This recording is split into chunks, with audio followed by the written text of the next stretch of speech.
কারণ আমরা যার মোহ করছি, আমার সংসার, আমার স্ত্রী, আমার পুত্র, আমার সম্পদ সব কিছুই আমার, কিন্তু এইগুলি ছেড়ে আমাদেরকে একদিন চলে যেতে হয়। আমাদের চোখের সামনে অনেকেই চলে যাচ্ছে, আমার বাবা গেছেন, দাদা গেছেন, আমাকেও যেতে হবে। তবুও আমার আমার করার যে স্বভাব, এটা আর আমাদের গেল না।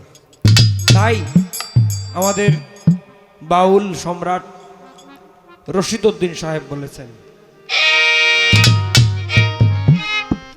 আমি বলবো কি শুনবে কে, বুঝবে কে, সব ধুন্দা এই দুনিয়া,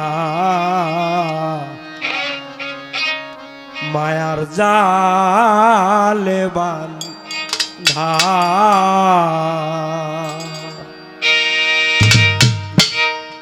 আমি বলবো কি শুনবে কে, বুঝবে কে, সব ধুন্দা এই দুনিয়া, মায়ার জালে বাঁধা। ও মন এই দুনিয়া মায়ার জালে বাঁধা।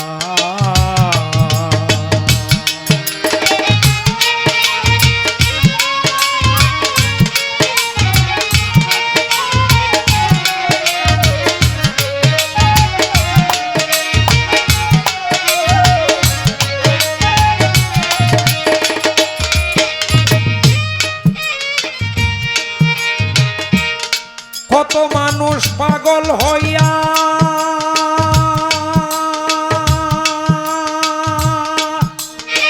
এই মায়াতে মন মজাইয়া, আপনার ধন পরকে দিয়া সার করেছে কান্দা।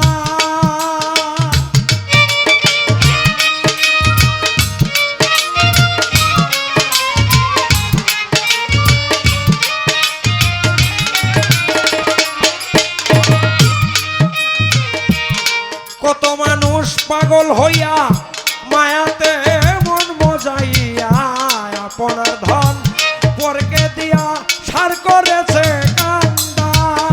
বহুরূপী রং বাজারে মন থাকে না মনের ঘরে,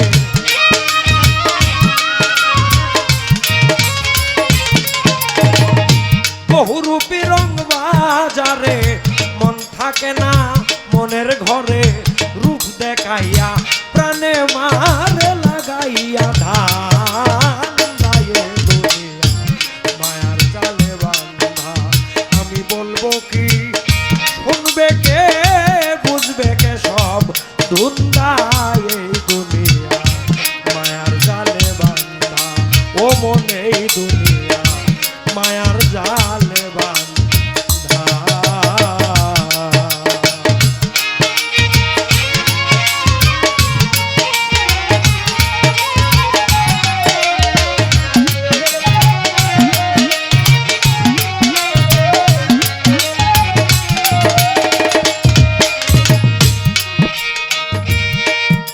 দেবে যদি ভব পাড়ি, হাতে রেখো প্রেম ডুরি, ছে দেখ রে মন ব্যাপারি, বেলা নাই তোর সন্ধ্যা।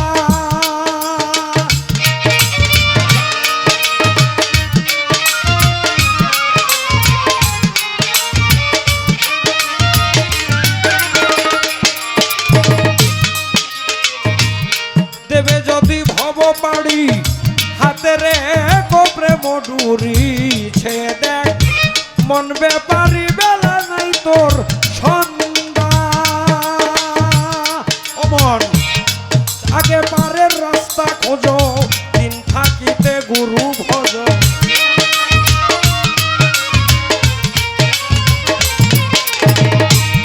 আগে পারের রাস্তা খোঁজো, দিন থাকিতে গুরু ভজ।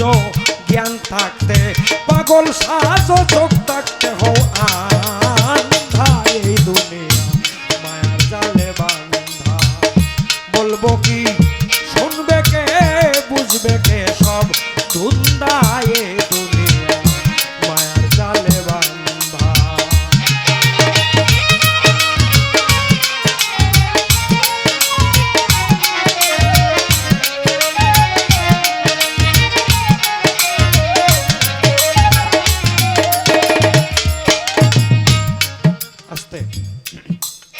আমি আশা করি এখন আমাদের গানটা যারা শুনছেন এখনো আছেন তারা জ্ঞানী মানুষ। আর এখানে 2-4-20 জন হইলেও গুরু ধরা ব্যক্তি আছেন। তাই আমি একটি কথা বলছি, অল্প কয়েক মিনিট একটু ধৈর্য ধারণ করে শুনেন, কথা ছোট করে বাজাও। মাওলানা রুমি রহমতুল্লাহ আলাই মসনবী শরীফে একটি ঘটনা লিখেছেন, 2য় খণ্ডে সম্ভবত ঘটনাটা হচ্ছে এই যে এক সওদাগর একটি পাখি পালতো, ময়না পাখি।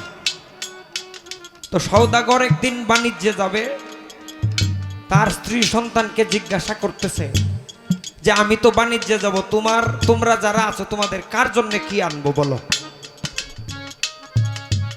যার যা চাহিদা বলেছে। পাখিকেও জিজ্ঞাসা করছে, হে পাখি তুমিও তো আমার পোষা, তোমার জন্য কি আমার কিছু আনতে হবে? পাখি কয়, মুনিব আমার জন্য আপনার কিছু আনতে হবে না, তবে আমার আপনার কাছে একটি মিনতি হলো এই যে আপনি যখন যাবেন তখন জঙ্গলে বা রাস্তায় যদি আমার স্বজাতি কেউরে পান তাহলে আমার পক্ষ থেকে সালাম দেবেন। সওদাগর রওনা হয়ে গেলেন। কিছু দূর যাওয়ার পরে হঠাৎ করে দেখে এক জঙ্গলের মধ্যে একদল ময়না পাখি দেখা যায়। সওদাগর দাঁড়িয়ে বললেন, হে পাখিরা, তোমাদের স্বজাতি একটা পাখি আমার বাড়িতে আছে, সে তোমাদেরকে সালাম দিয়েছে। যখন সওদাগর পাখির সালাম তার স্বজাতি পাখিগুলিকে জানালো, সঙ্গে সঙ্গে পাখিগুলি গাছ থেকে পড়ে মাটিতে পড়ে মরে গেছে। যাই হোক, সওদাগর এটা বুঝতে পারে নাই, সে বলল, হারে আমি এটা কি করলাম। অনেক লম্বা ঘটনা। কিছুদিন পরে সওদাগর যখন বাড়িতে ফিরে এসেছে ব্যবসা করে, পাখি কয়, মুনিব আমি আপনার কাছে যে কথাটি বলে দিয়েছিলাম আপনি কি আমার কথা রক্ষা করেছেন? সওদাগর বললেন, হ্যাঁ আমি তোমার কথা রক্ষা করেছি, তোমার স্বজাতিকে পেয়ে তোমার সালাম দিয়েছি, আর সালাম দেওয়ার সঙ্গে সঙ্গে তারা পড়ে মরে গেছে। যখন পাখি এই কথা শুনলো, সেও 2-3টা দাফরান দিয়া পিঞ্জিরার ভিতরে মরে গেল। সওদাগর কয়, হায় রে, এটা কি খেলা। যাই হোক, মরে গেছে, এখন মরা পাখি তো আর পোষা যায় না।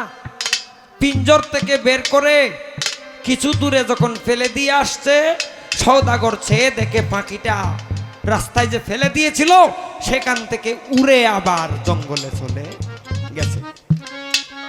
অর্থাৎ তার স্বজাতি পাখিটাকে এই সবক দিয়েছে যে, হে পাখি, তোমার যদি এই সওদাগরের পিঞ্জর থেকে মুক্ত হতে হয়, সওদাগর তোমাকে যে কারাগারে যে পিঞ্জরে আবদ্ধ করে রেখেছে এখান থেকে যদি মুক্ত বাতাসে উঠতে হয় তাহলে মরার আগে মরে যাও। বন্ধুগণ, তাই কামেল মুকাম্মেল মুর্শিদ যারা, উনারা শিষ্যদেরকে বলেন, বাবা মরার আগে মরো। তাই কবি তৈয়ব আলী বলেছেন, ভাবেরই মরণ মরেছে যেজন, গুরু দন্নিয়া তারা মারছে উড়া, মরলে না কেউ তোরা ভাবের মরণ। তাই রশিদউদ্দিন বলেছেন, দেবে যদি ভব বাড়ি হাতের কবরে মডুরি, সে দেখ মন বেপারি বেলা নাই তোর সরা, আগে বারের রাস্তা খুঁজো, দিন থাকিতে গুরু ভজ, জ্ঞান থাকতে পাগল সাজো, চোখ থাকতে হও আন্দায়ে দুনিয়া মায়ার জালে বান্ধা, বলবো কি শুনবে কে, বুঝবে কে সব।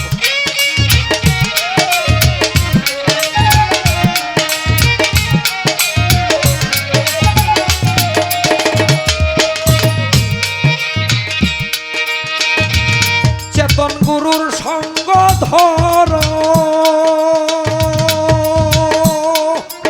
তার মন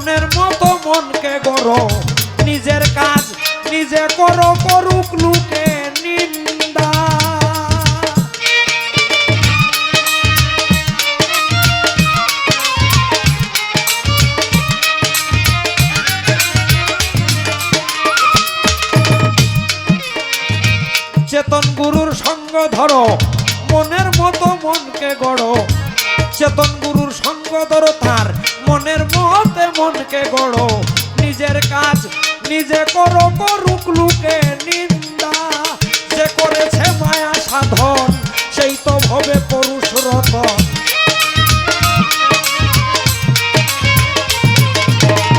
যে করেছে মায়া সাধন, সেই তো ভবে পুরুষ রতন।